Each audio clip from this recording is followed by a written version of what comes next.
Hey guys, today I have an Amana, which is made by Whirlpool, washer and electric dryer, and I've got this hooked up right now, going on a normal, regular cycle. We are doing the deep water wash with just a cool setting here.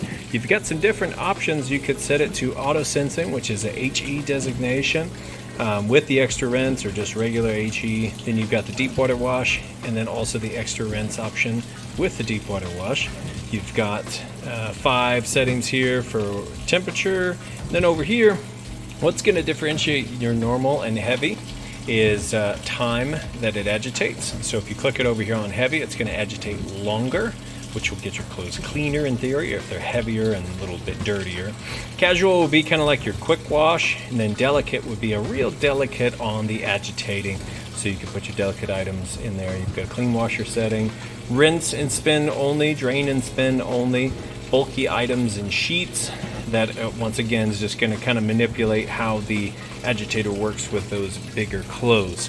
And now I've got it filling up, it's sensing the load, so it's going to go for a while till it gets just about full submersion on those clothes. I have an additional lid lock mechanism here, so I can pop this in here and we can lift this up and see what's going on. Otherwise this would be locked out and you wouldn't be able to open it up. So throughout this cycle you'll kind of get to see what's going on, and that's why. So we'll let it go ahead and fill up with water, and I'll come back, show you that it's agitating correctly with full submersion. Alright, and we're back, and it has filled all the way up with water. Got a real strong agitation there. Doing an excellent job getting those clothes vortexed down and clean. And there again, that's because we have it set on the deep water wash. So I'm going to let it move through the entire wash cycle here. Show you that it drains the water out in between the wash and rinse cycle. Then when the rinse cycle is complete, I'll show you it's got a nice, fast, smooth final spin cycle. Then we'll move over to the dryer. Okay, and water's draining out. It's going on its first spin on the rinse cycle. You can hear it's got the drain running while it spins. And once it's done with that, it's going to fill back up with fresh water for the rinse cycle. Next we'll come back for the spin cycle. Okay, coming in on the final spin cycle. Once again, spinning nice and fast. See, it's quiet, smooth, nice and balanced. And then I'm going to let that go ahead and finish spinning out. Move these clothes over to the dryer.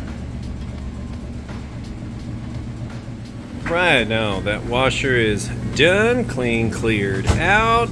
We come over here to the matching electric dryer, and I've got it running time dry, high heat. So you have 4 different heat settings here. You have high heat on time dry, where you just kind of set the time 60 minutes and let it roll. Then you have air dry, which is no heat, so for your really delicate items.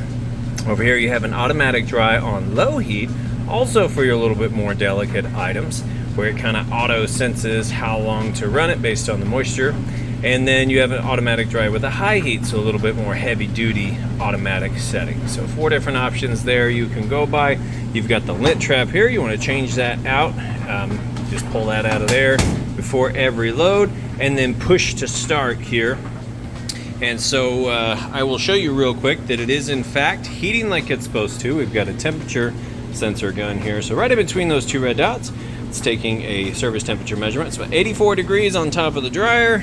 Shoot it down here on the floor. It's about 80. It's a little warm in here. We'll go ahead and open this up, and I'm going to shine this right inside the heating element tube. So it's super hot inside this tube right here, but that heat pumps out into the dryer, and then the inside of your dryer, it's going to get anywhere from about 95 up to 195. Just depends on how long it's been running and what you have that heat setting at here. So tons of room capacity on this guy here. Close that back up, and we just hit go there on the dryer. And that's pretty much it. I'll go ahead and let those finish up. We'll get these listed up for sale. If you have any questions at all, feel free to reach out. I do appreciate you taking the time to watch my video. Thanks guys, y'all have a great day.